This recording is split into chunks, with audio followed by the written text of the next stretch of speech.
itens que dependem de muita garantia em fake news, mas vamos focar numa pauta que nos interessa, vamos melhorar o ambiente econômico.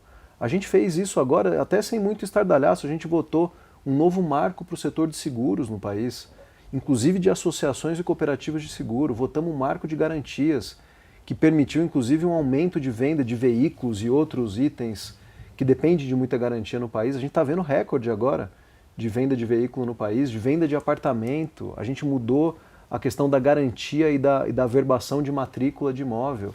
Uma série de debates que a gente está fazendo, ainda tem outros para serem feitos de proteção ao investidor do mercado financeiro. A gente precisa botar isso na agenda. E acho que nós temos ali nas lideranças, tanto da Câmara quanto do Senado, e que devem emergir desse processo, um grau de compromisso com essa agenda de país, fazer com que o país cresça, gere emprego, controle as contas públicas para a gente ter câmbio num patamar adequado, né, dependendo da dinâmica mundial. Então acho que eu estou bem otimista, tanto com o nosso trabalho na Fazenda, mas com a colaboração e a parceria com o Congresso Nacional. Isso mesmo com a aproximação da eleição presidencial aí no ano que vem? Esse clima continua? Eu acho que o clima hoje, principalmente, eu digo por mim que tenho feito essa interação para aprovar, por exemplo, as medidas de despesa do ano passado, eu sentei com os relatores em várias reuniões que me levaram às bancadas no Congresso, então tive reuniões com as bancadas para explicar a motivação, explicar os detalhes das medidas, e todo o nosso entendimento com o Congresso, ele assim, eu diria que é muito produtivo. A gente discorda quando tem que discordar, e já discordamos várias vezes com o fim do PERSE, com o fim da desoneração da folha, que foram propostas nossas. O Congresso reagiu dizendo, olha, acho que não é o caso de acabar, a gente negocia então para acabar faseadamente, já sinalizando inclusive para quem faz conta que isso vai acabar, né? Ainda que você tenha um degrauzinho ali para cumprir, isso vai acabar. Isso, quem coordenou esses debates, seja na Câmara ou no Senado, é quem está liderando aí esse novo processo, são essas lideranças novas. Então sigo muito otimista para esse novo biênio, sem dúvida. E, secretário, como tem sido o processo de, eu não sei se convencimento é a palavra adequada, pergunto isso também ao senhor, de convencimento, mas do presidente Lula sobre as medidas econômicas que vêm sendo anunciadas, né?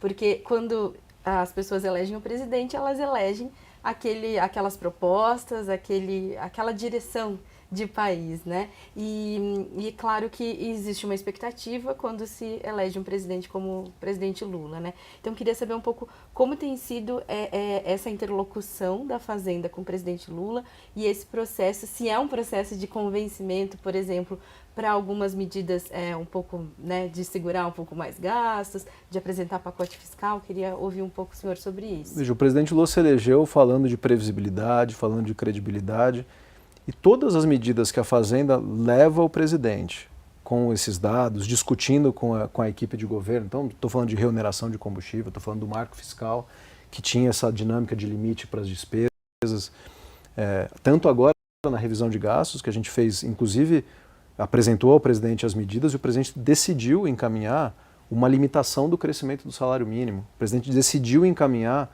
uma revisão da regra do abono.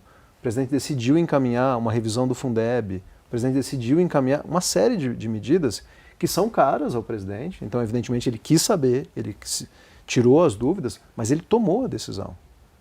Nesses vários casos. Então, eu acho que tem um amálgama, né, uma ligação entre o ministro Haddad e o presidente Lula, que acho que ela é de muita proximidade e de muita confiança.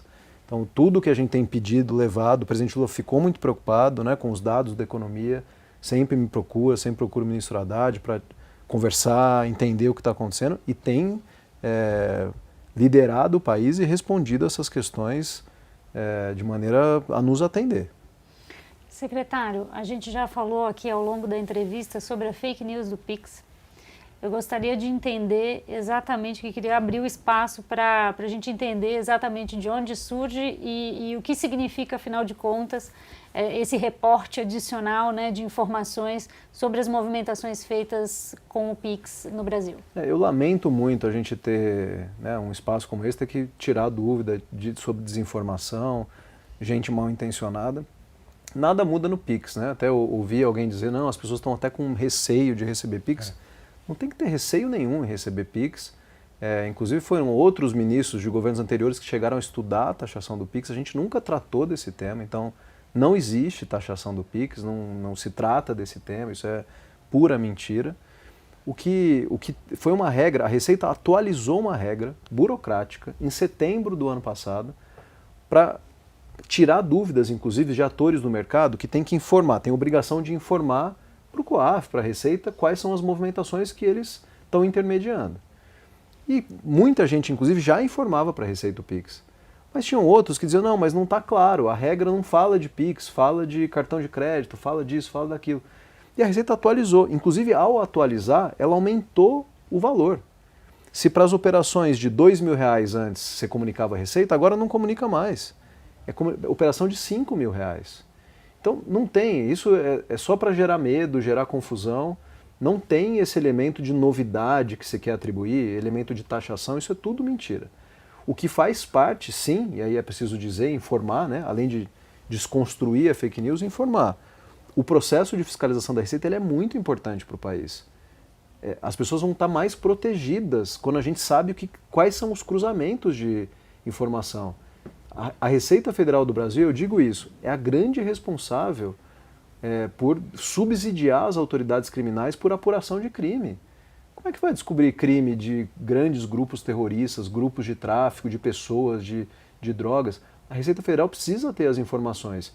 Isso é feito com protocolo, protegendo o sigilo. Não tem nenhuma mudança de regra nesse tema e é importante dizer isso para as pessoas. Façam o seu PIX, recebam o seu PIX. A Receita Federal não está atrás de prejudicar ninguém, pelo contrário, ela quer proteger o cidadão brasileiro. Secretário Dariel Durigan, gostaria de agradecer mais uma vez pela presença do senhor aqui no Onde Investir. Foi uma honra e a gente deseja que o senhor, toda a equipe econômica, continuem fazendo aí um bom trabalho aí ao longo dos próximos anos. Temos muito trabalho pela frente e vamos conseguir superar todos os desafios. Obrigado a vocês. Obrigada. E a gente continua com a nossa programação do Onde Investir. Não saia daí que depois desse VTzinho tem mais conteúdo para você acompanhar aqui no canal do InfoMoney.